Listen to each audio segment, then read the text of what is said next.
নান্টু ভাইয়ের কথা অনুযায়ী আজ অফিসে চূড়ান্ত রকমের ঝামেলা হবার কথা। চাকরি নিয়ে 5 জন তাদের পরিবার পরিজন নিয়ে অফিসের সামনে বসে থাকবে। তারা সারাক্ষণ ক্যাও ম্যাও করবে। পত্রিকার ফটোগ্রাফাররা আসবে, মজা দেখতে জড়ো হবে পাবলিক। অফিসের সামনে রাস্তায় ট্রাফিক জ্যাম শুরু হবে। ঝামেলা আরও জোরদার করার জন্য নির্দোষ ধরনের কয়েকটা পটকাও ফুটানো হবে। পুলিশ চলে আসবে। এসব কর্মকাণ্ড শুরু হবার কথা সকাল 10টা থেকে, কারণ বড় সাহেব অফিসে আসেন ঠিক 9:30টায়। এখন বাজছে 11:30। আর 10টা দিন অফিসের কাজকর্ম যেমন চলে আজও তাই চলছে, কোনো রকম ঝামেলা নেই। ফরহাদ নিশ্চিত হবার জন্য আবারও ঘড়ি দেখল, 11:32। তাহলে কি ঝামেলা তৈরির সময় পিছিয়ে দেওয়া হয়েছে? 5 জনের যে কোনো একজনকে জিজ্ঞেস করলে জানা যেত, কাউকে দেখা যাচ্ছে না। 2 জন দারোয়ানের একজন টুলে বসে আছে, অন্যজন হাত দিয়ে আড়াল করে বিড়ি টানছে। তাদের মধ্যে কোনো উদ্বেগ বা উৎকণ্ঠা নেই। বড় সাহেব যে অফিসে আছেন তা তার গাড়ি দেখে বোঝা যাচ্ছে। গাড়ির ড্রাইভারও নিশ্চিন্ত মনে পান খাচ্ছে। ঘটনা যা ঘটার ঘটে গিয়ে এখন কি all quiet on the western front হয়ে গেছে কিনা তাও বোঝা যাচ্ছে না। হয়তো সেরকমই কিছু হয়েছে। ফরহাদের আসার কথা ছিল 9:30টায়, সে 2 ঘন্টা দেরি করে ফেলেছে। দাদাজানের হঠাৎ করে শরীর খারাপ করে ফেললো, ডাক্তার আনতে হলো। ডাক্তার বললেন অক্সিজেন দিতে হবে। অক্সিজেন হাসপাতালে নিয়ে গিয়েও দেওয়ানো যাবে, আবার প্রাইভেট ব্যবস্থাও করা যাবে। প্রাইভেট ব্যবস্থায় ঘরে এসে অক্সিজেন সিলিন্ডার দিয়ে যাবে একজন, সে অক্সিজেন দেবার নিয়মকানুন শিখিয়ে দেবে। ডাক্তার সাহেবের কথায় বোঝা গেল প্রাইভেট ব্যবস্থা অনেক ভালো। সে অনেক ভালো ব্যবস্থা করতে গিয়ে 950 টাকা খরচ হয়ে গেছে, তবে অক্সিজেন কাজে দিয়েছে। মেম্বার আলী শান্তিমতো নিঃশ্বাস নিচ্ছেন। ফরহাদ অফিসের দিকে রওনা হবার আগে দেখে এসেছে তিনি ঘুমোচ্ছেন। বোঝা যাচ্ছে ঘুমটা আরামের হচ্ছে, চোখে মুখে কষ্টের ছাপ নেই। ফরহাদ অফিসে ঢুকলো। আশোকবাবুর টেবিলে কিছুক্ষণ বসা যায়। উনি কিছু জানলেও জানতে পারেন। চাকরি নিয়ে সহকর্মীদের দিকে সবাই করুণা এবং মমতার চোখে তাকায়। এই দৃষ্টি ঘৃণার দৃষ্টির চেয়েও খারাপ। ঘৃণার দৃষ্টি ফেরত দেওয়া যায়, করুণার দৃষ্টি ফেরত দেওয়া যায় না। অফিসে ঢুকেই ফরহাদের মনে হলো সবাই তাকে দেখছে, অথচ ব্যাপারটা সেরকম নয়। সবাই কাজ করছে, আলাদাভাবে কেউ যে তাকে দেখছে তা না। তবে সব মানুষের 3 নম্বর একটা চোখ থাকে, সেই চোখ বাইরে থেকে দেখা যায় না। তবে সেই চোখ যদি কারো দিকে তাকিয়ে থাকে তা পরিষ্কার বোঝা যায়। ফরহাদ বুঝতে পারছে সবার 3 নম্বর চোখ তার দিকে। সেই চোখে করুণা এবং মমতা ছাড়াও আরো কিছু একটা আছে। সেই কিছুটা কি বোঝা যাচ্ছে না। আশুবাবু বললেন, ফরহাদ সাহেব কেমন আছেন, বসুন। ফরহাদ বসল। আশুবাবু বেল টিপলেন। তার বেল টেপায় মোর্স কোড জাতীয় সংকেত থাকে। তার বেয়ারা বেলের শব্দ শুনে বুঝতে পারে বাবু কি চাচ্ছেন। আশুবাবুকে মুখে কিছু চাইতে হয় না, চা চলে আসে, পানি চলে আসে, কাঁচা সুপারি দেয়া জর্দা ছাড়া পান চলে আসে। বেয়ারা 1 কাপ চা এনে ফরহাদের সামনে রাখল। আশুবাবু আন্তরিক গলায় বললেন, খান, চা খান। সিগারেট খাবেন? খান, চায়ের সঙ্গে একটা সিগারেটও খান। আমি নিজে সিগারেট ছেড়ে দিয়েছি, এই জন্যই বোধ হয় অন্য কেউ সিগারেট খাচ্ছে এই দৃশ্য দেখতে ভালো লাগে। ফরহাদ সিগারেট নিল। আশুবাবু সিগারেট ধরিয়ে দিলেন। ফরহাদ বলল, নান্টু ভাই কি এসেছিলেন? আশুবাবু বললেন, সকাল 9টার দিকে এসেছিলেন, ঘণ্টাখানেক ছিলেন, চা পান খেয়ে চলে গেছেন। আমি বলেছিলাম বড় সাহেবের সঙ্গে দেখা করে যেতে, বোধ হয় করেছেন। যাবার সময় আমার সঙ্গে আর দেখা হয়নি। আশুবাবু নিজেও একটা সিগারেট ধরলেন। লজ্জিত মুখে বললেন, আমার প্রধান সমস্যা হচ্ছে কাউকে খেতে দেখলেই সিগারেট খেতে ইচ্ছে করে, নিজেও একটা ধরিয়ে ফেলি। হিসাব করে দেখেছি এতেও প্রতিদিন 7-8টা সিগারেট হয়ে যায়। আপনার সামনে সিগারেট খাওয়াটা ঠিক হয়নি। খুব ঠিক হয়েছে, আরাম করে খান তো। আপনাকে একটা সত্যি কথা বলি, আপনার এবং নান্টু সাহেবের জন্য মনটা খুবই খারাপ হয়েছে। শুধু আমাদের 2 জনের জন্য মন খারাপ হবে কেন? আমরা 5 জন না, বাকি 3 জন কি দোষ করলো? আশোকবাবু বিস্মিত হয়ে বললেন, আপনি কিছু জানেন না? তিনজনকে অ্যাবজর্ভ করে নেওয়া হয়েছে, সিনিয়রিটি দেখে নেওয়া হয়েছে। তবে নান্টু সাহেব সিনিয়র হয়েও কেন যেন বাদ পড়েছেন। আমি এই জন্যই তাকে বলছিলাম বড় সাহেবের সঙ্গে দেখা করতে। তিনজনের চাকরি হয়ে গেছে? হয়েছে, কাউকে কিছু বলতে হয়নি, তার আগেই হয়েছে। আর হবে নাই বা কেন বলেন? কোম্পানির অবস্থা তো ভালো। আমরা মিডল ইস্ট থেকে ওর স্যালাইন এবং রেগুলার স্যালাইনের বিরাট একটা অর্ডার পেয়েছি। কোম্পানি কসমেটিক্স প্রোডাকশনে যাবে, টুথপেস্ট, হালাল সাবান।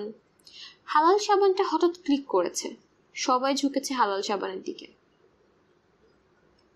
ফরহাদ কিছু বলছে না, বলার মতো কিছু পাচ্ছেও না। সে কি বলবে? হালাল সাবানের প্রসপেক্ট নিয়ে আলাপ করবে? ফরহাদ সাহেব। জি। বড় সাহেবের সঙ্গে দেখা করুন, চেষ্টা করতে তো ক্ষতি নেই। জি না, ক্ষতি নেই। Good luck. গুড লাক মানে উঠে পড়ুন। চা খেয়েছেন, সিগারেট খেয়েছেন, অনেক সামাজিক সৌজন্য দেখানো হয়েছে, আর কত। ওরিয়ন ইন্টারন্যাশনালের বড় সাহেব খাস কামরায় কম্পিউটার বসানো হচ্ছে। নিতান্তই অল্প বয়সী দুটি ছেলে অত্যন্ত ব্যস্ত ভঙ্গিতে নানান কানেকশন দিচ্ছে, বোতাম টিপাটিপি করছে। সুন্দর কোনো খেলনার দিকে বাচ্চারা যেমন আগ্রহের সঙ্গে তাকিয়ে থাকে, এমডি জামিলুর রহমান সাহেব সেই ভঙ্গিতে তাকিয়ে আছেন, যেন খেলনায় ব্যাটারি ভরা হচ্ছে।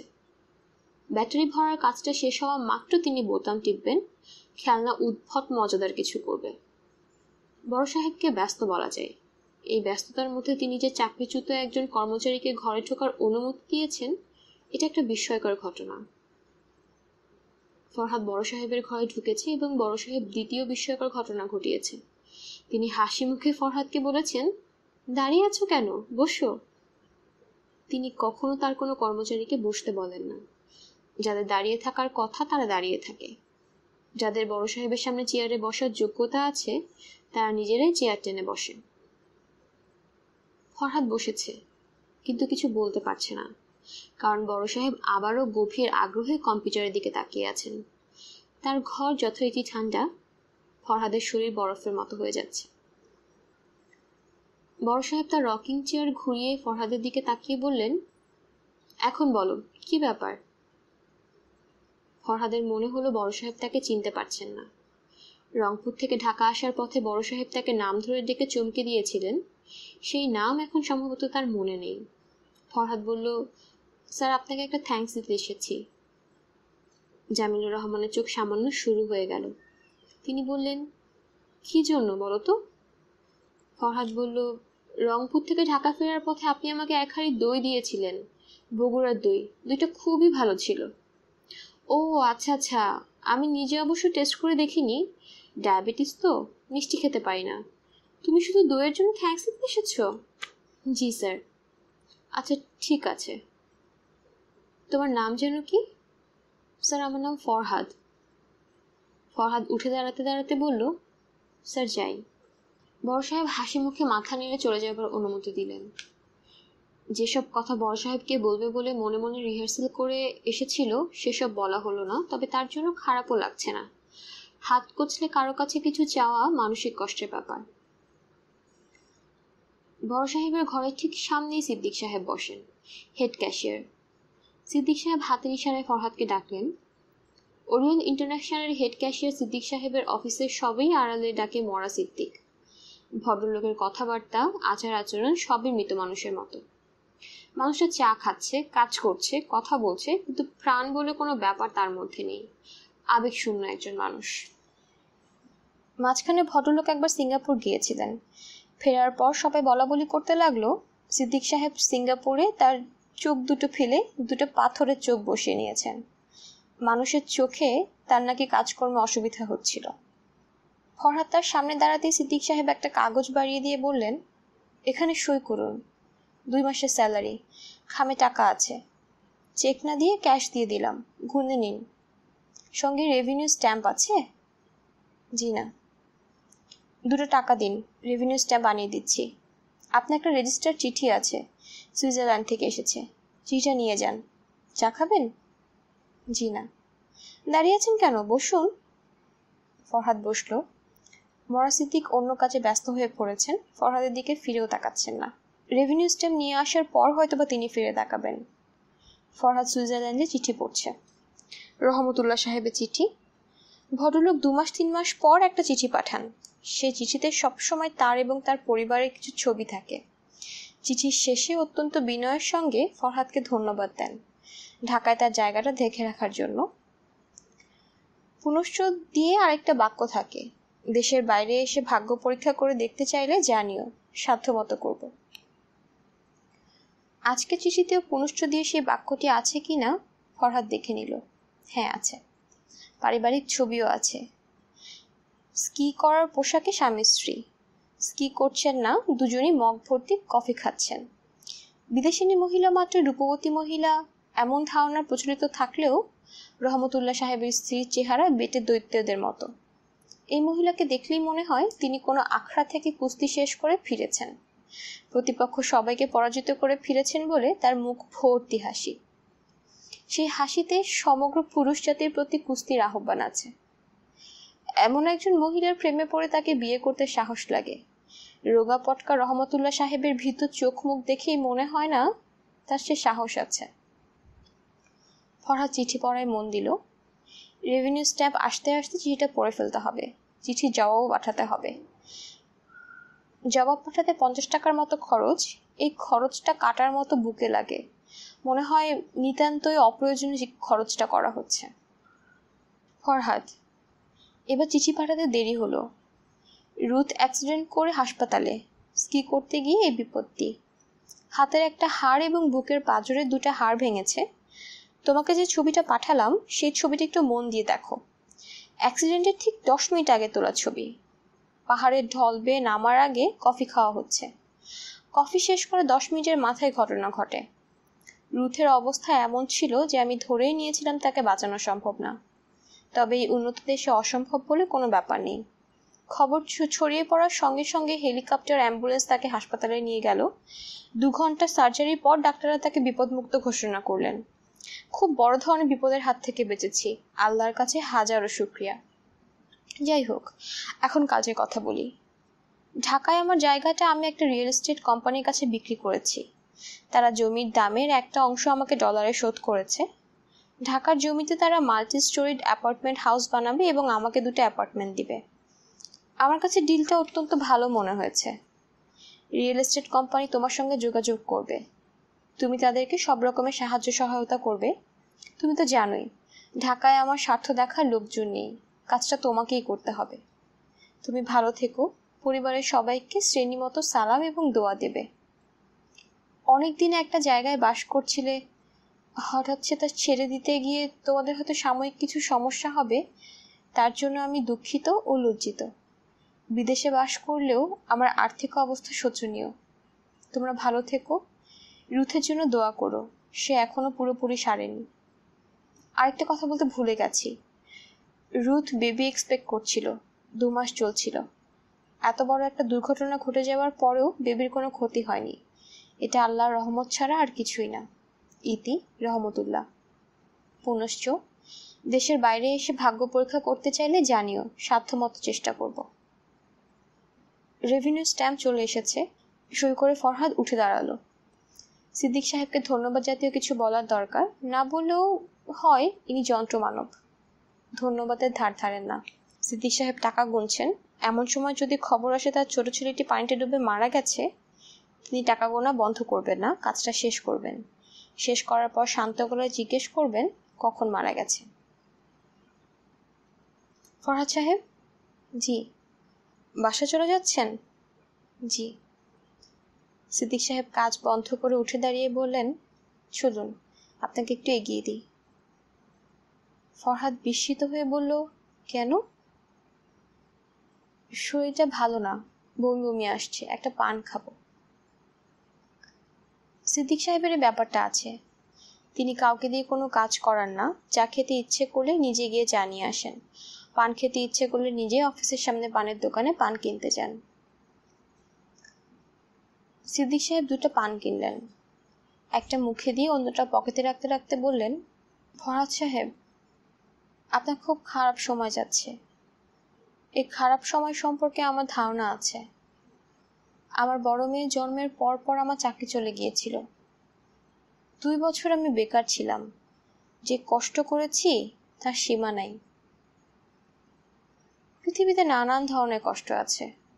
মানসিক কষ্ট, প্রিয়জন হারানোর কষ্ট, অসুখ বিসুখের কষ্ট। সবচেয়ে বড় কষ্ট হলো খিদের কষ্ট। এই কষ্টও করেছি।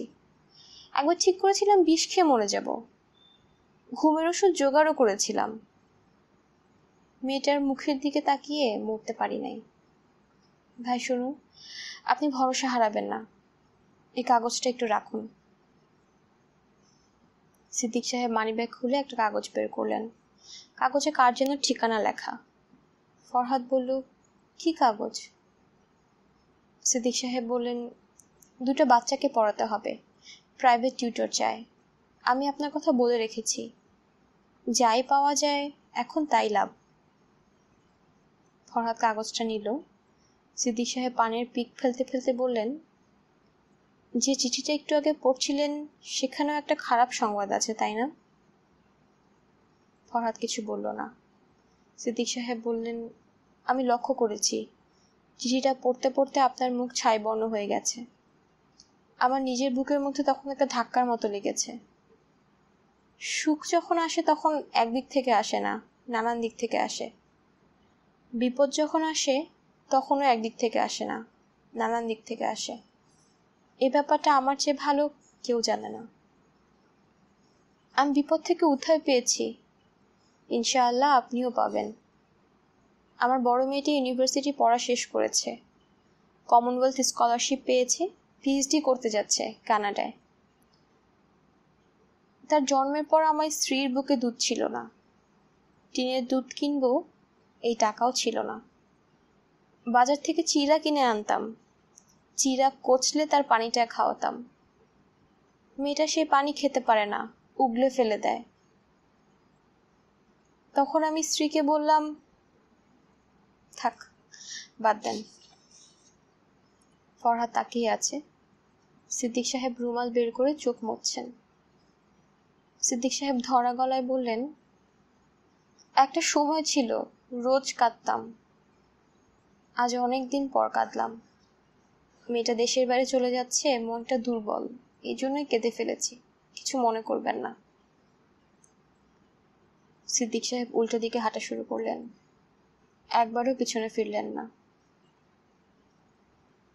ফরহাদ লক্ষ্য করল প্রচণ্ড মন খারাপ ভাবটা এখন আর তার নেই। সে বেশ ভালো বোধ করছে। তাকে বাড়িঘর ছেড়ে দিতে হবে, সে কোথায় গিয়ে উঠবে এই চিন্তাটাও এই মুহূর্তে তার মাথায় নেই। শুক্রবারে তার বিয়ে, 2 মাসের বেতনের টাকা তার পকেটে, খারাপ কি? তার কোনো দুধের শিশু নেই যাকে চিড়ার পানি গুলে খাওয়াতে হবে। তাকে কি সুখী মানুষ বলা যায় না?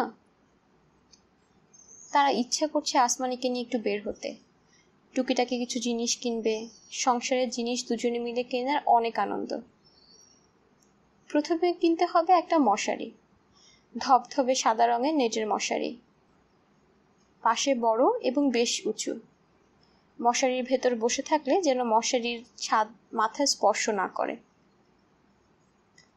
দুজনে চা খাবার জন্য সুন্দর 2টা কাপ পিরিচ, বিছানার চাদর। ঘরে কোনো ড্রেসিং টেবিল নেই। ড্রেসিং টেবিল কিনতে পারলে ভালো হতো, সম্ভব হবে না। ভালো বড় আয়না কিনে দেয়ালে ঝুলে দিতে হবে, পা থেকে মাথা পর্যন্ত দেখা যায় এমন বড় আয়না। কত দাম পড়বে কে জানে। আসল জিনিসের কথাই মনে ছিল না। বালিশ, নরম বালিশ কিনতে হবে, ফ্লাক্স কিনতে হবে, ফ্লাক্স ভর্তি থাকবে গরম পানি, টি ব্যাগ, চায়ের দুধ, চিনি থাকবে। গভীর রাতে চা খেতে ইচ্ছে করলে গরম পানি দিয়ে চা বানানো। একটা টিভি কিনতে পারলে খুব ভালো হবে। ঢাকা শহরে তাদের বাড়িটি সম্ভবত একমাত্র বাড়ি যেখানে টিভি নেই। একসময় টিভি ছিল, ভোল্টেজ ফ্ল্যাকচুয়েশনে কি ঝামেলায় পিকচার টিউব নষ্ট হয়ে যাবার পর আর সারানো হয়নি। টিভিটা সারাতে দিলে হয়। টেলিফোনে আসমানির সঙ্গে কথা বলতে হবে, তার শরীরটা কেমন কে জানে। শরীর খারাপ থাকলে বের হতে পারবে না। 100 টাকা নতুন একটা ফোন কার্ড কেনা হয়েছে। ফোন কার্ডের কিছুই খরচ হয়নি, পুরো কার্ডটা খরচ করলে কেমন হয়? তাহলে বলা যাবে 100 টাকায় কথা বলা হলো। আসমানি বলল, কে বলছেন?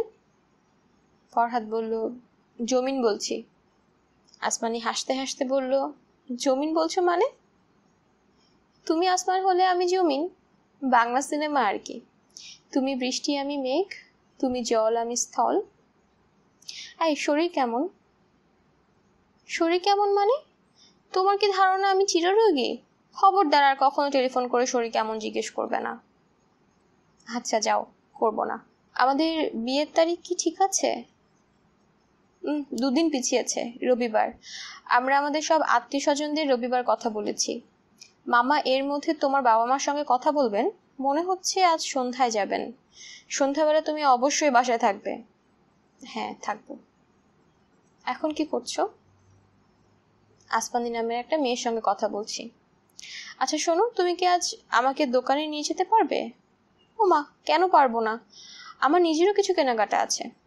শোনো, কথা না বাড়িয়ে এক্ষুনি চলে আসো। এক্ষুনি চলে আসতে পারবো না, তোমাকে বেশ কিছুক্ষণ কথা বলতে হবে। আমি 100 টাকা দিয়ে একটা ফোন কার্ড কিনেছি, কার্ড শেষ না হওয়া পর্যন্ত কথা বলবো। আচ্ছা বলো, আমি টেলিফোন ধরে আছি। আসমানি, তোমার কোন ধরনের বালিশ পছন্দ, শক্ত না নরম? বালিশ আবার শক্ত হয় নাকি? বালিশ মানেই তো নরম। বালিশ যে ক্ষেত্র বিশেষে কিরকম শক্ত হয় তা আমাদের বালিশ না দেখলে বুঝবে না। আমাদের বালিশ দিয়ে মাথায় বাড়ি মারলে সঙ্গে সঙ্গে মৃত্যু হবার সম্ভাবনা। ভালো কথা। তোমার খাটের গদি কি ফোমের?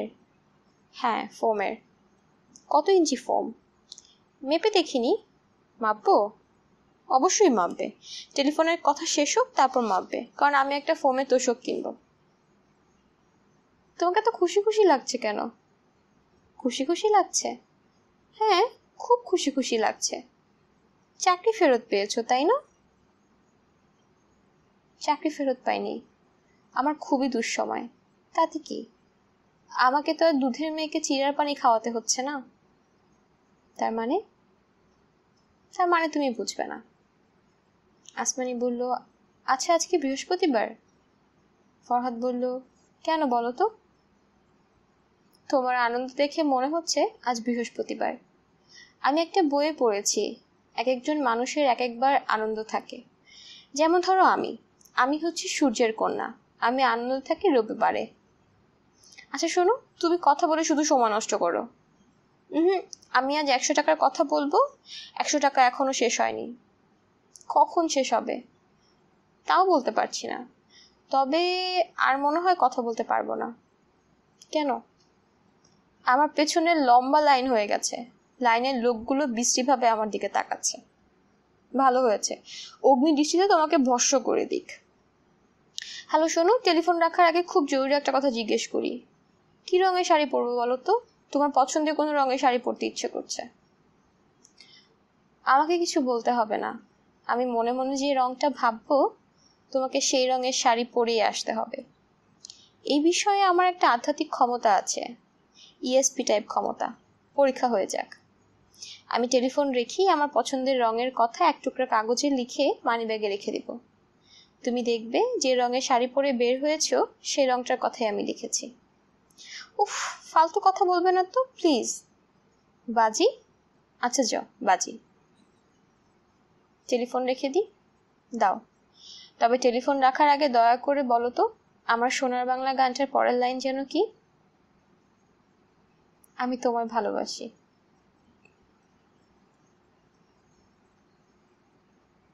আসমানি তার মার কাছ থেকে নিয়ে ধপধপে সাদা রঙের একটা শিফন শাড়ি পরেছে।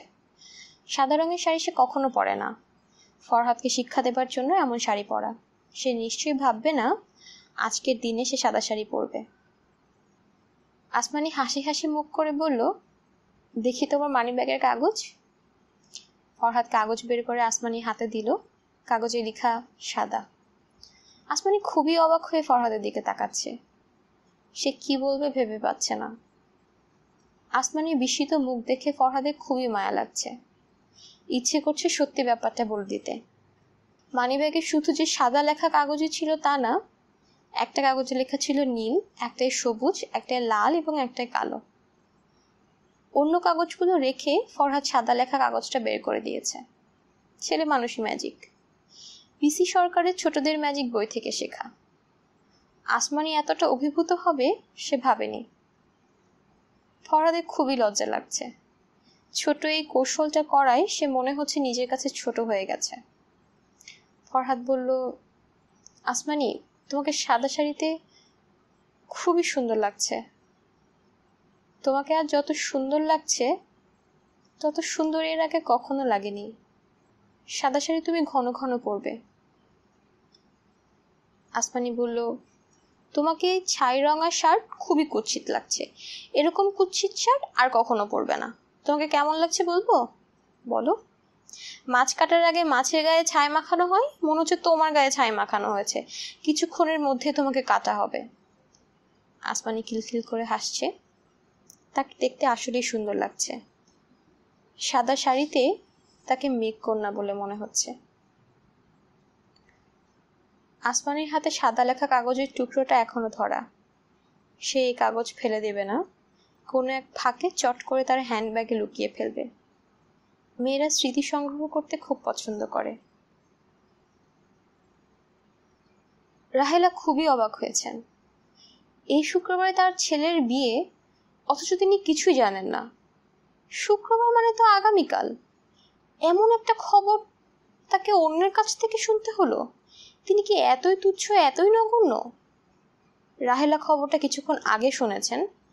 চা খেতে খেতে জোবেদ আলী মনের ভুলে বলে ফেলেছেন, ঘর দুয়ারটা একটু গুছাতে হয়, নতুন বউ আসছে, তোমার কাছে টাকা পয়সা কিছু আছে? টুকটাক কিছু ইলেকট্রিক কাজও করানো দরকার। বারান্দায় বাতি জ্বলে না, বাথরুমের বাতি জ্বলে না। ভাবছি বাগানেও একটা 100 পাওয়ারের বাল্ব দিব। রাহেলা বললেন, বিড়বিড় করে নিজের মনে কি বলছো? জবিত আলী শঙ্কিত গলায় বলল, কিছু বলছি না তো। নতুন বউ আসছে মানে কি? জবেদ আলীকে মূল ঘটনা প্রকাশ করতে হলো। সকালবেলা চাটা তিনি আগ্রহ করে খান। চা খাওয়ার মাঝখানে একই বিপত্তি।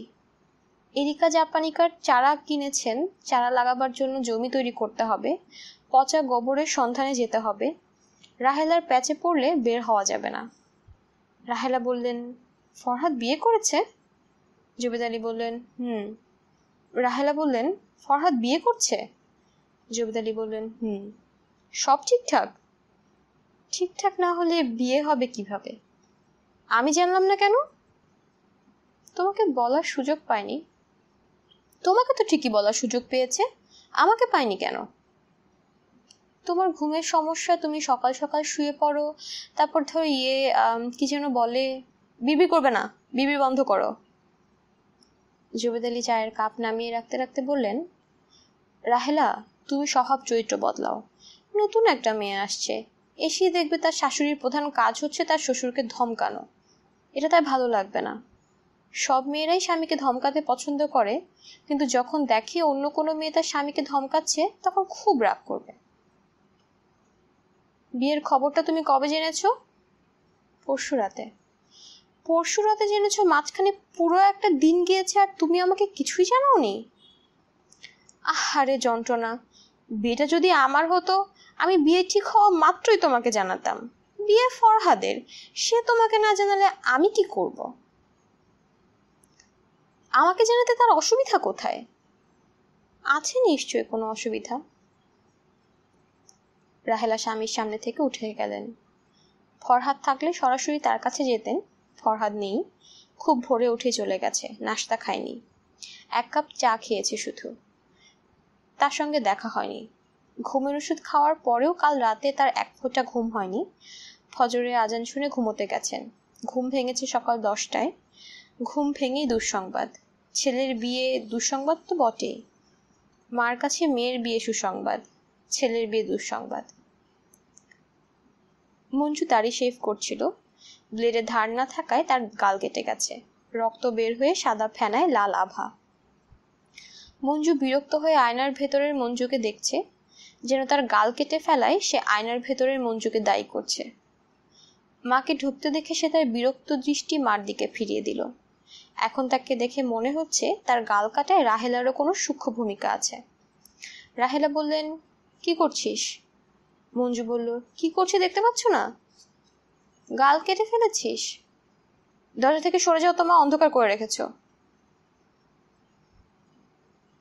নিজের পেটের ছেলে এমন ভঙ্গিতে কথা বলছে ভাবাই যায় না। তার হাতে ক্ষমতা থাকলে দারোয়ান দিয়ে কানে ধরিয়ে এই ছেলেকে বাসার চারপাশে কয়েকটা চক্কর দেয়াতেন। অক্ষম মার ইচ্ছা থাকলেও কিছু করতে পারেন না। তিনি দরজা ছেড়ে দাঁড়াতে দাঁড়াতে বললেন, তোর সঙ্গে ফরহাদের কথা হয়েছে? না। সে যে বিয়ে করছে জানিস? জানি। তোকে কে বলেছে? ভাইয়া। কখন বলেছে? দেখছো একটা কাজ করছি, কি ভ্যান ভ্যান শুরু করলে? কখন বলেছে তা দিয়ে তোমার দরকারটা কি? তোর সঙ্গে কি কথা হয়েছে একটু বল, দরকার আছে। বিরক্ত করো না তোমা, প্লিজ। ভাইয়ার সঙ্গে আমার এমন কোনো কথা হয়নি। আজ বিকেলে মেয়ের পক্ষে লোকজন কথা বলতে আসবে, আমাকে থাকতে বলেছে। আজ বিকেলে আসবে? মঞ্জু জবাব দিল না। রাহেলা বললেন, চা খাবি? মঞ্জু এই প্রশ্নেরও জবাব দিল না। রাহেলা বের হয়ে রান্নাঘরে গেলেন। কিছু কিছু সময় তার ধৈর্য সীমাহীন। তিনি চা বানিয়ে আবার ছেলের কাছে আসবেন। তখন মঞ্জু তার সঙ্গে ভদ্রভাবে কথা বলবে তিনি এ ব্যাপারে নিশ্চিত, কারণ ছেলের মার সঙ্গে একটু আগে খুব খারাপ ব্যবহার করেছে। তার জন্য সে কিছুটা হলেও অনুতপ্ত বোধ করবে। ছেলে যদি পুরোপুরি অমানুষ হয়ে গিয়ে থাকে তাহলে অবশ্য ভিন্ন কথা। সেই সম্ভাবনা তিনি উড়িয়ে দিচ্ছেন না। ছোটবেলায় মঞ্জু অতি শান্ত ছিল। কোনো অভিযোগ নেই, কোনো দুষ্টুমি নেই, খাওয়া নিয়ে ঝামেলা নেই। সন্ধ্যা হলেই পড়তে বসছে। যতক্ষণ পর্যন্ত তিনি না বলছেন অনেকক্ষণ হয়েছে বাপ ঘুমোতে যাও, ততক্ষণ পর্যন্ত মাথা ঝুলিয়ে পড়ছেই। তখনই বোঝা উচিত ছিল বড় হয়ে এই ছেলে হারামজাদা টাইপ হয়ে যাবে। রাহেলা চা নিয়ে মঞ্জুর ঘরে ঢুকে দেখে তার শেভ করা হয়ে গেছে। সে সিগারেট ধরিয়েছে। মাকে দেখে সে বিরক্ত মুখে সিগারেট জানা দিয়ে ফেলে দিল। রাহেলা ছেলের এই বিরক্তি ক্ষমা করে দিলেন। দামি একটা সিগারেট দুটো টান দিয়ে ফেলে দিতে বিরক্ত লাগবেই। তিনি যদি সিগারেট খেতেন তিনিও বিরক্ত হতেন। রাহেলা বললেন, মঞ্জু চা নে। চা তো আমি চাইনি। মঞ্জু বিরক্ত মুখে চায়ের কাপ হাতে নিল। রাহেলা ছেলের সামনে বসতে বসতে বললেন, ফরহাদ বিয়ে করছে ভালো কথা, বিয়ের বয়স হয়েছে, পাত্রী ঠিক আছে, অসুবিধা কি? সে যদি ভেবে থাকে বিয়েটা সম্পূর্ণ তার নিজের ব্যাপার, কাউকে কিছু বলার দরকার নেই, তাহলেও ঠিক আছে। ঠিক থাকলে তোমার এত কথার দরকার কি? বিয়ে যে করছে, বউ নিয়ে সে থাকবে কোন ঘরে? তুই কি তোর দাদাজানকে তোর ঘরে রাখবি? না। তাহলে তোর দাদাজান থাকবে কোথায়? ভাইয়া নিশ্চয়ই কোনো ব্যবস্থা করবে। কি ব্যবস্থা করবে? নতুন বাসা ভাড়া করে ভাবিকে নিয়ে উঠবে। তোকে বলেছে? না, আমাকে কিছু বলেনি। তুমি ভালো করেই জানো ভাইয়ার সঙ্গে বসে আমি খেজুরি আলাপ করি না। আজ সন্ধ্যায় তাহলে মেয়ে পক্ষের লোকজন আসবে? হ্যাঁ। তুই থাকবি বাসায়? আমি বলতে পারছি না, আমার কাজ আছে। কাজ শেষ করতে পারলে চলে আসব। কি কাজ? কি কাজ বললে তুমি বুঝবে? তুই কি চাকরি বাকরি কিছু পেয়েছিস? চাকরি পাবো কোথায়? বাংলাদেশে চাকরি আছে? ব্যবসা করার চেষ্টা করছি। ব্যবসা করতে তো টাকা লাগে, টাকা পাবি কোথায়? সব ব্যবসায় টাকা লাগে না। বাংলাদেশে বেশিরভাগ ব্যবসায় বিনা টাকার ব্যবসা। এখনকার ব্যবসায় যে জিনিসটা লাগে তার নাম বুদ্ধি। তোর ধারণা তোর অনেক বুদ্ধি? হ্যাঁ, আমার বুদ্ধি খারাপ না। এখন তুমি যাও, আমি সিগারেট খাবো। ব্যবসা ট্যাবসা ব্যাপারে জামাইয়ের সঙ্গে পরামর্শ করতে পারিস। ব্যবসা ব্যাপারে ওর ভালো বুঝ। মঞ্জু সিগারেটের প্যাকেট হাতে দিল। হাতে সিগারেটের প্যাকেট দেখে যদি রাহেলা তাকে মুক্তি দেন। রাহেলা ছেলেকে মুক্তি দিলেন। বারান্দায় এসে দাঁড়ালেন। মেয়ের কাছে যাবেন কিনা বুঝতে পারছেন না। সংসারে সমস্যা হওয়া শুরু হয়েছে। এইসব সমস্যা নিয়ে মেয়ের সঙ্গে ঠান্ডা মাথায় আলাপ করতে হবে। সব শুনলে জাহানারা তার উপর খুব রাগ করবে। জাহানারা ধরেই নিবে মার কারণে সংসারে বিশৃঙ্খলা হচ্ছে। রানীর সঙ্গে বিয়েটা হচ্ছে না কেন এই জবাবদিহ রাহেলাকেই করতে হবে। অথচ তিনি ধরেই নিয়েছিলেন রানীর সঙ্গে ফরহাদের বিয়ে তিনি দিতে পারবেন। দিনরাত ভেবে সূক্ষ্ম কিছু পরিকল্পনাও তিনি করেছিলেন।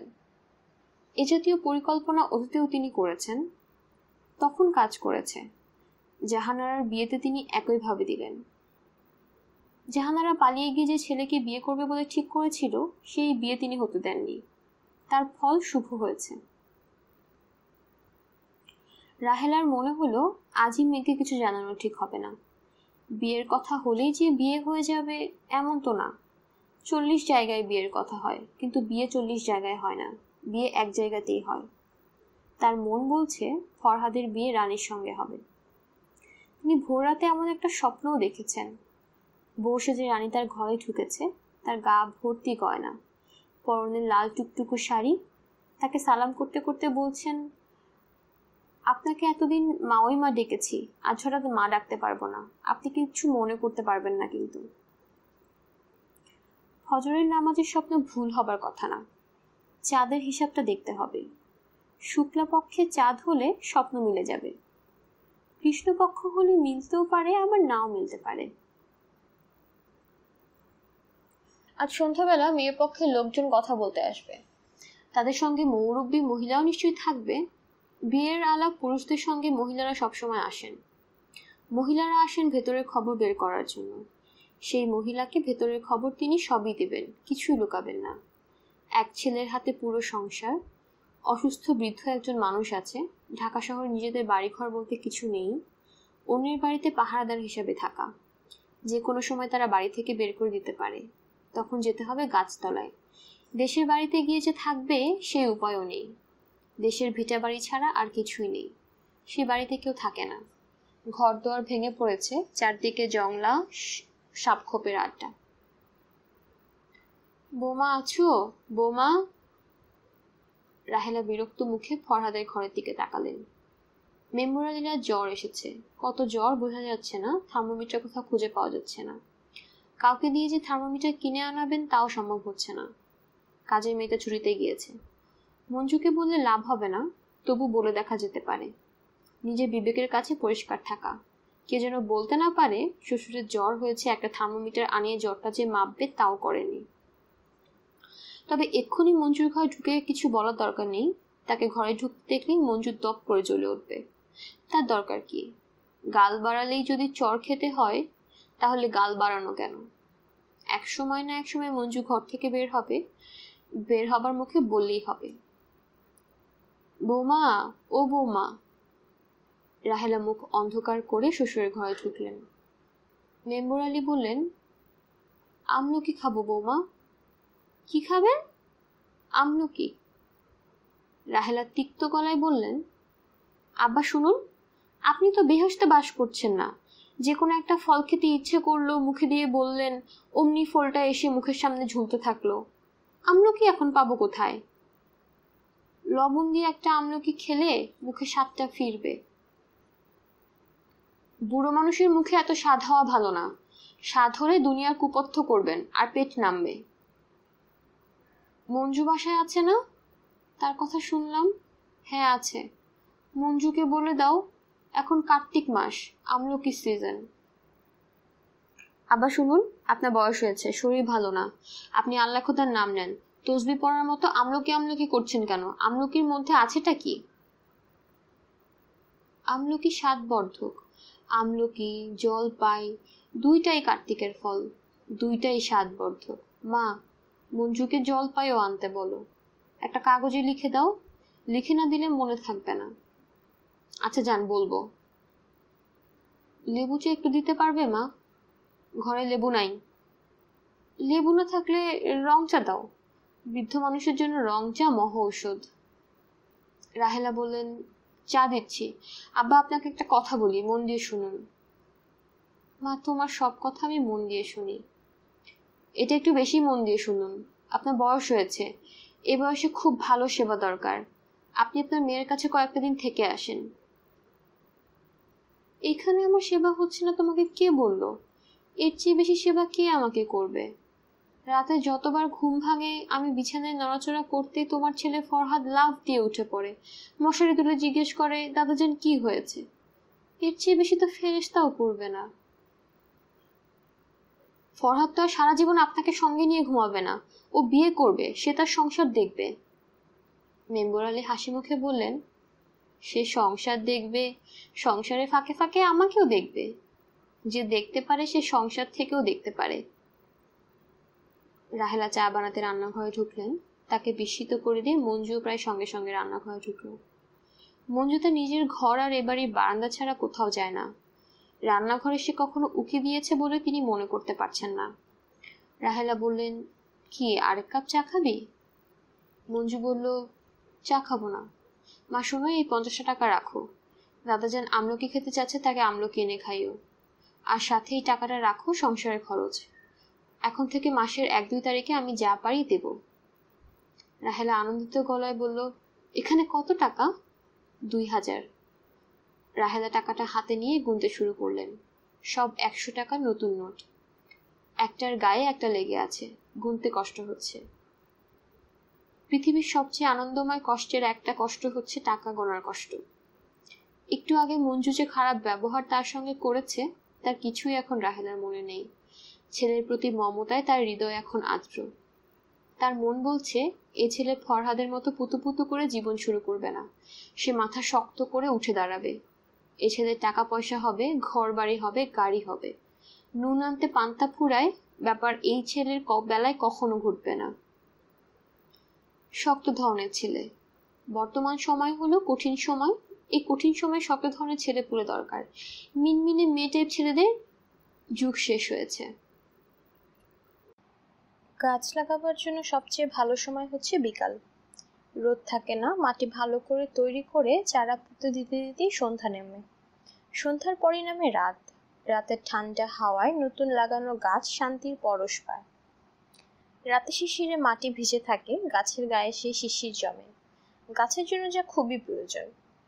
জবেদ আলী এমন এক মহেন্দ্রক্ষণে এরিকা জাপানিকা গাছের চারা লাগালেন। 40 টাকা দিয়ে তিনি একটা বাঁশ কিনে এনেছিলেন। বাঁশ কেটে গাছের চারদিকে বেড়া দিয়ে দিলেন। লোকজন ছাগলের হাত থেকে বাঁচার জন্য গাছে বেড়া দেয়, তিনি দিচ্ছেন তার ছেলের হাত থেকে বাঁচানোর জন্য। তার মন বলছে, মঞ্জু এই গাছটাও পাড়িয়ে মেরে ফেলবে। গাছটা মনে হচ্ছে বেঁচে যাবে। জবেদ আলী গাছের জীবন রক্ষার জন্য দীর্ঘ প্রার্থনা করলেন। প্রার্থনার মাঝখানে বাধা পড়ল। তিনি দেখলেন গেট খুলে নান্টু ঢুকছে। যে কেউ বাগানে ঢুকলে তিনি কিছুটা শঙ্কিত বোধ করেন। এই বুঝি সে কোনো চারার উপর দাঁড়িয়ে পড়ল, এই বুঝি হাত বাড়িয়ে গাছের কোনো পাতা ছিঁড়ল। মানুষেরই এক বিচিত্র অভ্যাস, গাছ দেখলেই পাতা ছিঁড়ে গন্ধ শোকে। গন্ধ যদি শুকতে হয়, পাতা না ছিঁড়েও তো শোকা যায়। এমন তো হতে পারতো যে গাছটা মানুষের স্বভাব পেয়েছে, কোনো মানুষ যাচ্ছে গাছের নিচ দিয়ে, গাছটা টান দিয়ে মানুষের একটা হাত ছিঁড়ে ফেলে গন্ধ শোকার জন্য। তখন কেমন হতো? মানুষ এমন অকৃতজ্ঞ। কোনো মানুষ কি পারে তার নিজের ছেলে মেয়ে অন্যকে বিলিয়ে দিতে? কিন্তু গাছ তো পারছে। সে তার সব ফল দিয়ে দিচ্ছে। ফলগুলো গাছের সন্তান ছাড়া আর কি? চাচাজান কেমন আছেন? জবেদ আলী বলল, ভালো। তার খুবই অস্বস্তি লাগছে, কারণ নান্টু ছেলেটা হেলতে দুলতে বাগানের ভেতর দিয়ে তার কাছে আসছে। মাটির দিকে তাকিয়ে হাঁটলেও একটা কথা ছিল, তিনি বুঝতেন যে সে দেখে শুনে হাঁটবে, চারা মারিয়ে দিবে না। বাগানটা তো খুব সুন্দর করে ফেলেছেন। আমাকে চিনতে পেরেছেন তো? আমি নান্টু। হ্যাঁ, চিনেছি। ঘরে গিয়ে বসো। ফরহাদ অবশ্য বাসায় নেই, সকালে বের হয়েছে, এখনো ফিরেনি। তার বিয়ের ব্যাপারে কথা বলার জন্য আজ বাসায় লোক আসার কথা না? আমি এই জন্যই এসেছি। ভালো করেছো। ঘরে গিয়ে বসো, আমি আসছি, হাতের কাজটা শেষ করে আসি। গাছ লাগাচ্ছেন? হ্যাঁ। আপনার বাগানে কি মশলার গাছ আছে? দারুচিনি, লবঙ্গ? অবশ্যই আছে। দারুচিনি গাছ আছে 2টা, লবঙ্গ গাছ আছে 4টা, একটা এলাচ গাছ আছে। ছোট এলাচ না, বড়টা। এলাচ হয়? এখনো জানি না। বাবা, তুমি এভাবে বাগানে হাঁটাহাঁটি করবে না, গাছ মেরে ফেলবে। তুমি ঘরে গিয়ে বসো, চা খাও। আপনার সঙ্গে একটু গল্প করি। আমি কাজের সময় গল্প করি না, তুমি ঘরে গিয়ে বসো, আমি আসছি। নান্টু স্ত্রী করা পায়জামা পাঞ্জাবি পরে এসেছে। বিয়ের কথাবার্তা হবে, পরনে ভালো কাপড় থাকা দরকার। নান্টুর মুখ হাসি হাসি হলেও তার মন সাংঘাতিক খারাপ। মন খারাপের 2টি বড় কারণের একটা হচ্ছে অর্ণবের জ্বর। ময়মনসিংহ থেকে সে জ্বর নিয়ে ফিরেছে। শর্মিলার কাছ থেকে টেলিফোনে এর বেশি কিছু জানা যায়নি। কত জ্বর, ডাক্তার এসেছে কিনা, এসব কিছু জানার আগেই শর্মিলা বলল, টেলিফোন একবার ধরলে তো তুমি ছাড়তে চাও না। এখন তোমার সঙ্গে বকবক করতে পারবো না, রাখি কেমন? বলেই সে টেলিফোন রেখে দিল। এরপর নান্টু খুব কম হলেও 100 বার টেলিফোন করেছে, কেউ রিসিভার তুলেনি, শুধু এনগেজ টোন। নান্টুর ধারণা শর্মিলা লাইন খুলে রেখেছে। বিয়ের আলাপটা শেষ হলেই নান্টু ছেলেকে দেখতে যাবে। আলাপ কখন শেষ হয় সেটাই হলো কথা। বিয়ের আলাপ হলো রাবারের মতো, শুধু লম্বাই হয়। রবার লম্বা হতে হতে একসময় ছিঁড়ে যায়, বিয়ের আলাপ ছেড়ে না, লম্বা হতেই থাকে হতেই থাকে। ছেলের অসুস্থতা ছাড়াও অন্য একটা ব্যাপারে নান্টুর মন খারাপ। সে 600 টাকা অ্যাডভান্স দিয়েছিল এফডিসি গেট থেকে একজন ভদ্র চেহারার মহিলা এবং 2টো বাচ্চা ভাড়া করে আনতে। কথা পাকা হয়েছিল সকাল 8টা থেকে তারা অফিসের সামনে চায়ের দোকানে বসে থাকবে। নান্টু অবস্থা বুঝে ব্যবস্থা করবে, অন্যরা তাদের পরিবার পরিজন নিয়ে চায়ের দোকানে আসবে। কেউই আসেনি। অন্যরা আসেনি তার যুক্তি আছে, চাকরি ফেরত পেয়েছে আন্দোলনের, আর দরকার কি। কিন্তু তার কাছ থেকে যে অ্যাডভান্স 600 টাকা নিয়ে গেছে সেই লোকজন কোথায়? ঠকবাজদের যন্ত্রণা মনে হয় দেশে বাস করা যাবে না। হারামজাদা দালালটা কত বড় বড় কথা, একদিনের বাচ্চা চাইলে একদিনের বাচ্চা পাবেন, নারী কাটা হয় নাই এমন বাচ্চা চান তাও পাবেন। ফিল্মের লাইন বলে কথা, বাঘের দুধ অনেকেই জোগাড় করতে পারবে, ফিল্মের লোক বাঘের দুধ থেকে সর তুলে সেই সরে ঘি বানিয়ে নিয়ে আসবে। বাঘের ঘি কোনো ব্যাপার না, আপনি চাইলে 300 গ্রাম বাঘের ঘি দিয়ে যাব, খেয়ে দাম দিবেন। চাকরি চলে গেছে তাতে নান্টু যতটা মন খারাপ করছে তার চেয়ে বেশি মন খারাপ করেছে ওই লোকটা তাকে বোকা বানিয়ে 600 টাকা হাতে নিয়ে চলে গেছে এই দুঃখে। ঘরে কাজের লোক নেই, রাহেলা নিজেই চা বানিয়ে নিয়ে গেলেন। 2 কাপ চা, তার নিজের জন্য 1 কাপ চা। চা খেতে খেতে তিনি কিছুক্ষণ গল্প করবেন, ভেতরে কোনো খবর বের করা যায় কিনা। নান্টু ছেলেটা ফরহাদের বেশ ভালো বন্ধু, ফরহাদ মাঝে মাঝে তার সঙ্গে রাত কাটায়। বিয়েটি নিয়ে ফরহাদ নিশ্চয়ই বন্ধুর সঙ্গে অনেক গল্প করেছে। কেমন আছো বাবা? নান্টু উঠে এসে পা ছুঁয়ে সালাম করলো। রাহেলা খুশি হলেন। এই ছেলের সঙ্গে তার যতবার দেখা হয়েছে সে পা ছুঁয়ে সালাম করেছে। তার নিজের 2 ছেলে ঈদের দিনও সালাম করে না, একজন 2 দিন নামাজই পড়ে না। নান্টু বলল, ফরহাদ আজ বিকেলে আমাকে আসতে বলেছে, বিয়ের আলাপ হবে। ফরহাদ গেছে কোথায় জানেন? রাহেলা বললেন, বাবা আমি কিছুই জানি না, আমার ছেলে যে বিয়ে করছে এটাও জানতাম না, আজ সকালে জানলাম। আপনি কিছু জানতেন না? না, পছন্দের মেয়ে আছে, বিয়ে করবে, খুব ভালো কথা, আমাকে বলতে তো অসুবিধা নেই, আমি কি বলবো, এই মেয়ে বিয়ে করিস না, আমার হাতে ভালো মেয়ে আছে। বাপ মা যখন ছেলের দয়ের উপর বাস করে তখন ছেলের কথাই তাদের কথা। ছেলে যদি বলে উত্তর তারাও বলবে উত্তর, ছেলে যদি বলে দক্ষিণ তারাও বলবে দক্ষিণ। নান্টু চায়ের কাপ চুমুক দিতে দিতে বলল, ফরহাদের মন খুব খারাপ, বিরাট ঝামেলার মধ্যে পড়েছে, বড় স্বল্প, মাথা ঠিক রাখতে পারছে না। রাহেলা অবাক হয়ে বললেন, কি ঝামেলা? চাকরি ঝামেলাটা কথা বলছি। চাকরির কি ঝামেলা? ওই যে চাকরিটা চলে গেল। রাহেলা হতভম্ব হয়ে তাকিয়ে আছেন। এ ছেলে কি বলছে? ফরহাদের চাকরি চলে গেছে মানে কি? চাকরি না থাকলে চলবে কিভাবে? রাহেলার হাত পা ঠান্ডা হয়ে আসছে। চাকরি কবে গেল? অর্ডার হয়েছে এই মাসের 4 তারিখ। ও। রাহেলার মাথা ঝিমঝিম করছে। ছেলের চাকরি নাই, সে বিয়ে করছে, গায়ে ফু দিয়ে বেড়াচ্ছে, এর মানে কি? চাচি, ফরহাদের যে চাকরি নেই আপনি জানতেন না? না বাবা, জানতাম না, সে কাউকে কিছু বলে নাই, তোমার কাছ থেকে প্রথম শুনলাম। চাচি আপনি এটা নিয়ে মোটে দুশ্চিন্তা করবেন না, একটা কিছু ব্যবস্থা ইনশাআল্লাহ হবেই। কি ব্যবস্থা হবে? নান্টু জবাব দিতে পারলো না, কি ব্যবস্থা হবে তা নিজেও সে জানে না। চাকরি গেল কেন? সে কি করেছিল? কিছু করে নাই, জান দিয়ে খেটেছে। এদেশে চাকরি হওয়ার জন্য অনেক কারণ লাগে, চাকরি চলে যাওয়ার জন্য কোনো কারণ লাগে না। রাহেলা বললেন, ছেলের চাকরি নেই, এর মধ্যে তাকে বিয়ে করতে হচ্ছে, আমি তো বাবা কিছুই বুঝতে পারছি না। বিয়ের তারিখ আগে থেকে ঠিক হয়েছিল, এর মধ্যে যে চাকরি চলে যাবে সে ভাবেনি। তোমার বন্ধু কোনোদিনই কোনো কিছু ভাবে না। তুমি বসো, আমি মাগরিবের নামাজটা পড়ে আসি। নান্টু রাত 8টা পর্যন্ত অপেক্ষা করলো, ফরহাদ ফিরল না। এর মধ্যে শুরু হলো বড় বড় ফোঁটায় বৃষ্টি। যে হারে বৃষ্টি হচ্ছে সেই হারে হতে থাকলে রাস্তাঘাট ডুবে যেতে থাকবে। শর্মিলার বাড়ির সামনে রাস্তাটা 3 ফোঁটা বৃষ্টি হলে ডুবে যায়। নান্টুকে এক্ষুনি বের হতে হবে, নয়তো অর্ণবের সঙ্গে দেখাই হবে না। কোনো রিক্সা, কোনো বেবি ট্যাক্সি ওইদিকে যাবে না। চাচি আমি আজ উঠি, আমার ছেলেটা অসুস্থ, তাকে দেখতে যেতে হবে। আপনি ফরহাদকে বলবেন আমি অর্ণবকে দেখে ফেরার পথে সম্ভব হলে আবার আসবো। বৃষ্টির মধ্যে যাবে কিভাবে? কোনো অসুবিধা হবে না, বাসায় কি ছাতা আছে? ছাতা থাকলে নিয়ে যাই। ছাতা নেই, এ বাড়িতে এসে কখনো কিছু চেয়েও না। এটা হলো নেই বাড়ি, এই বাড়িতে কিছুই নেই। নান্টু চলে যাবার কিছুক্ষণের মধ্যেই ফরহাদ ভিজে নেতা নেতা হয়ে উপস্থিত হলো। তার সঙ্গে অনেক জিনিসপত্র, বিছানার চাদর, মশারি, বালিশ সবই ভিজেছে। জুবেদ আলী চিন্তিত মুখে বারান্দায় দাঁড়িয়ে। হঠাৎ এই প্রবল বর্ষণ তাকে চিন্তায় ফেলেছে। জাপানি গাছটা আজ পুঁতেছেন আর আজই এমন বৃষ্টি, পানি জমে গেলে শিকড় পচে যাবে তো। ঘরে ঢুকতে ঢুকতে ফরহাদ জিজ্ঞেস করলো, বাবা আমার কাছে কেউ এসেছিল? জুবেদ আলী অন্যমনস্ক ভঙ্গিতে বললেন, না। অথচ নান্টু তার সামনেই বাসে এসেছে, বের হবার সময় তার সঙ্গে কথা বলে বের হয়েছে। জুবেদ আলী ছেলের দিকে না তাকিয়ে বললেন, কি করা যায় বল দেখি। কোন প্রসঙ্গে কি করা যায়? বৃষ্টির কথা বলছি, তুই ঘরে যা, ভিজে গেছিস। বৃষ্টির কথা কি? তুই যা, ঘরে যা। রাহেলা তীক্ষ্ণ দৃষ্টিতে ছেলেকে লক্ষ্য করছেন। ছেলেকে চিন্তিত মনে হচ্ছে না, সে বেশ সহজ স্বাভাবিক। তাকে দেখে মনে হচ্ছে না তার কোনো সমস্যা আছে।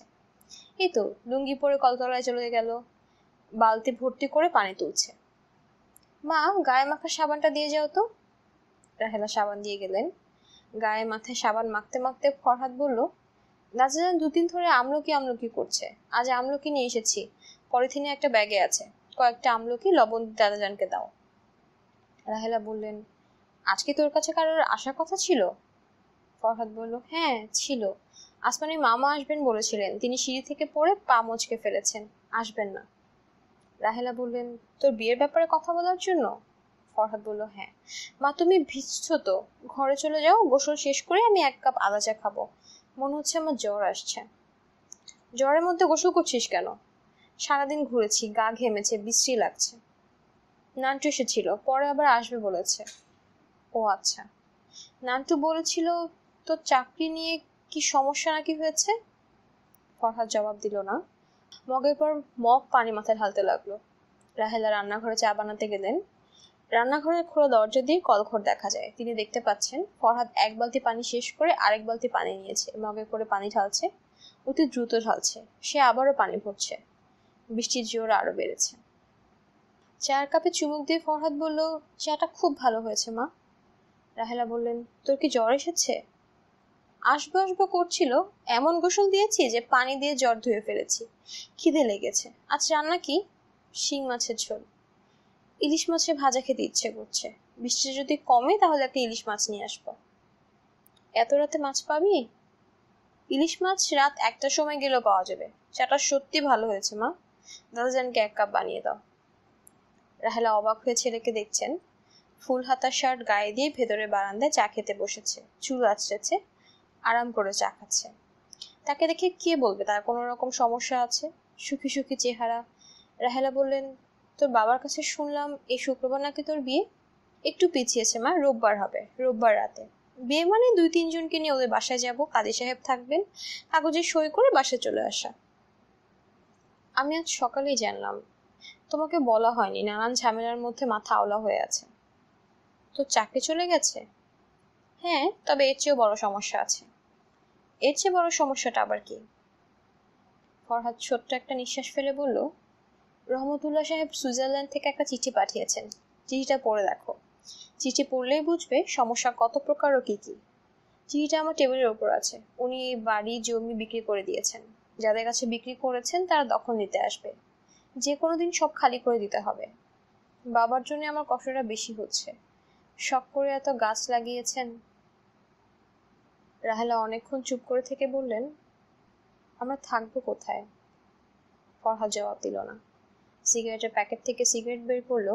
রাহেলা ছেলেকে সিগারেট ধরাবার সুযোগ দিলেন। চলে গেলেন বাইরের বারান্দায়। এই বৃষ্টির মধ্যে জুবেদ আলী কোদাল হাতে বাগান কি যেন করছে। রাহেলা শান্ত গলায় বললেন, তুমি কি করছো?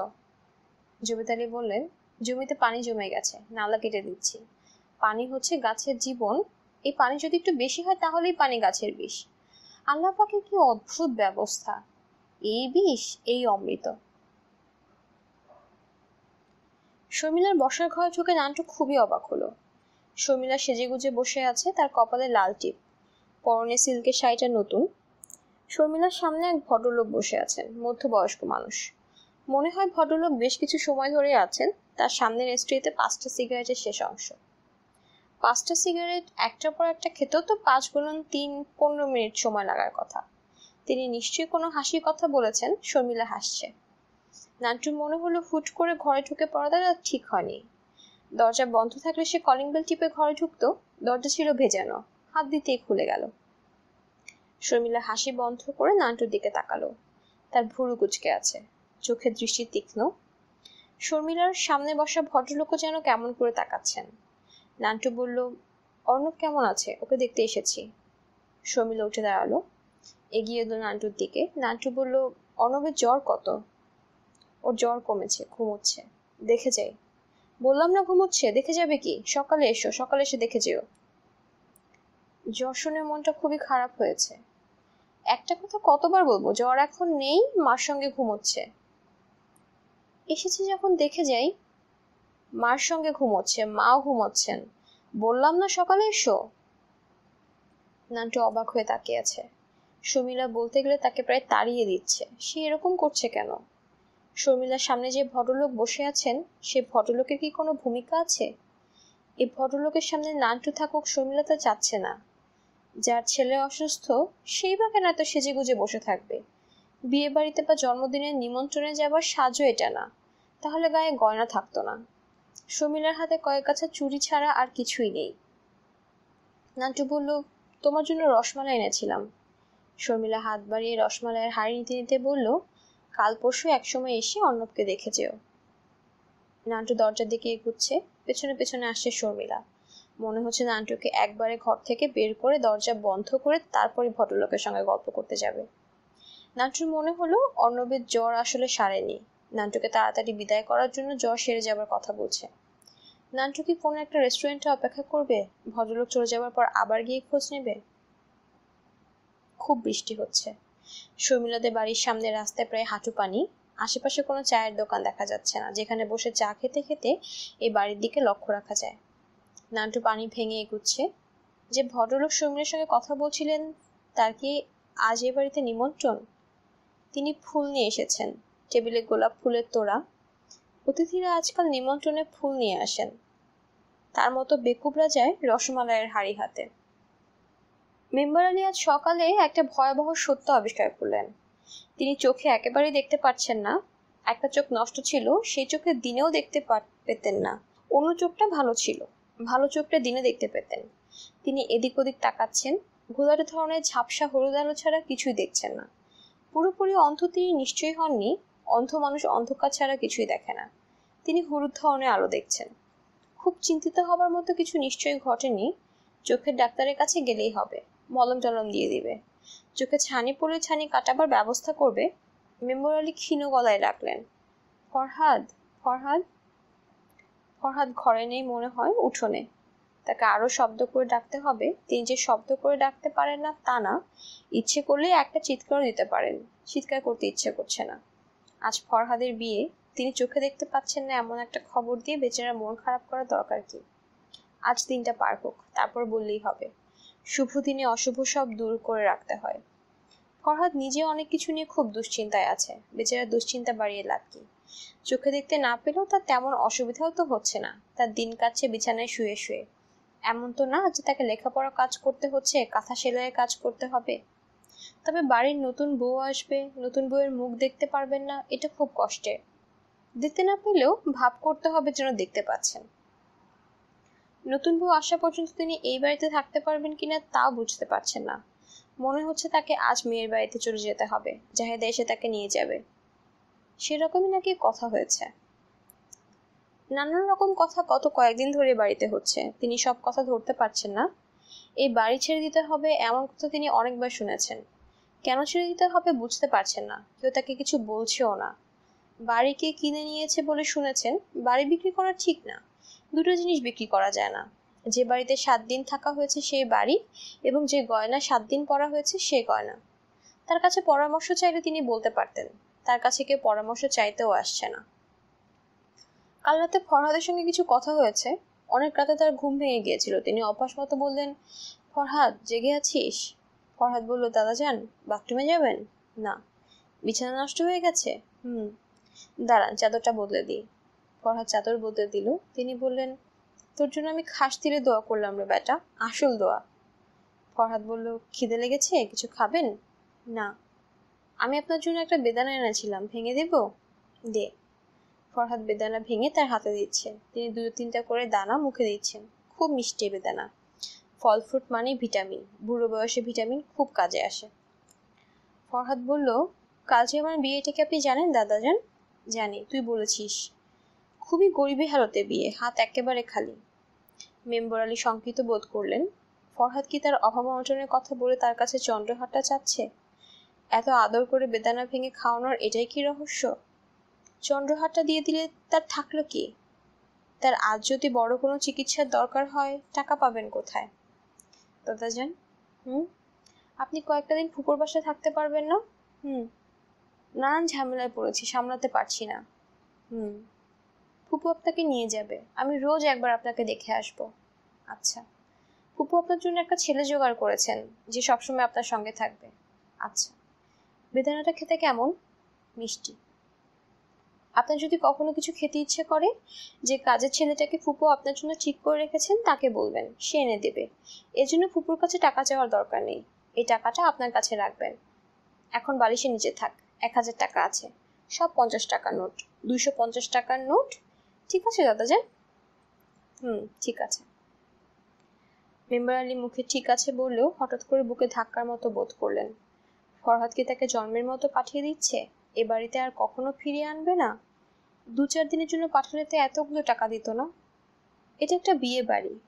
বিয়ে বাড়ি কত রহস্য আছে। চারদিকে ব্যস্ততা থাকবে, ছোটাছুটি থাকবে, বাচ্চাদের কান্না থাকবে, হাসি থাকবে, মেয়েদের পরনে নতুন শাড়ির গন্ধ থাকবে, খিলখিল হাসি থাকবে। তার কিছুই নেই। সবাই মনে হয় নিঃশ্বাস বন্ধ করে আছে। মেম্বার আলী তার দীর্ঘ জীবনে অনেক বিয়ে দেখেছেন।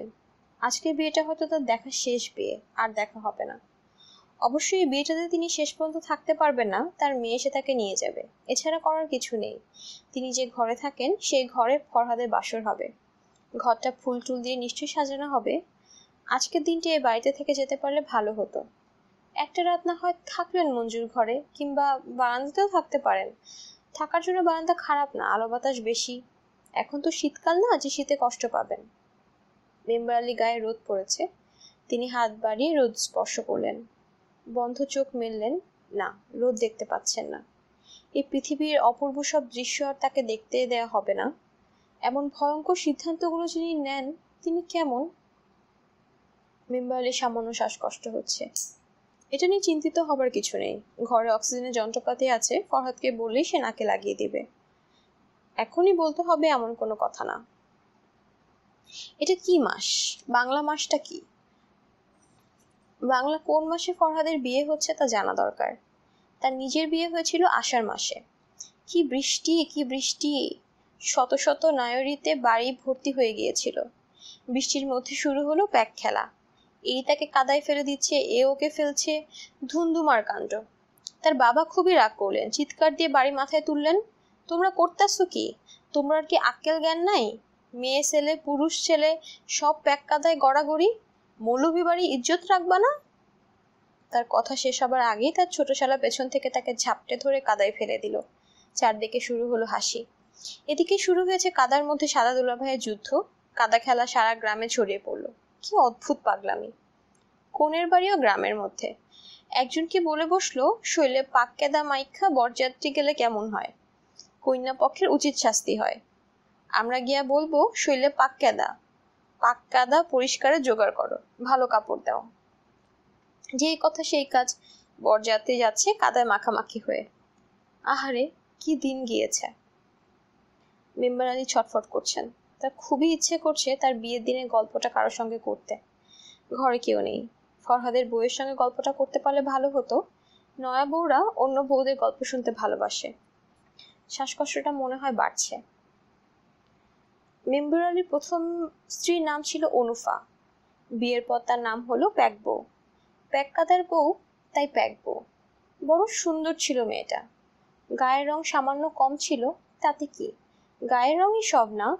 বিয়ের 1 বছরের মাথায় তার মৃত্যু হয়। প্যাক বউয়ের চেহারা মেম্বার আলী ভুলে গেছেন। তার কোনো ছবি নেই যে ছবি দেখে চেহারা মনে করবেন। শুধু মনে আছে তার খুব লম্বা চুল ছিল, চুল হাঁটু ছাড়িয়ে নেমে গিয়েছিল। একদিন সে রাগ করে সেই চুল কেটে ফেললো। তাকে দেখতে লাগলো ছেলেদের মতো। সে আরেক ইতিহাস, বড়ই মজার ইতিহাস। কেউ কি আছে যে ইতিহাসগুলো শুনবে? আচ্ছা, এমন কড়া রসুনের গন্ধ আসছে কোত্থেকে? কেউ কি রসুন পুড়তে দিয়েছে? বিয়ে বাড়িতে কেউ রসুন পুড়ে? এতে কি কাণ্ডজ্ঞান নেই? রসুন পুড়ার গন্ধে তার নাক জ্বালা করছে, চোখ দিয়ে পানি পড়ছে।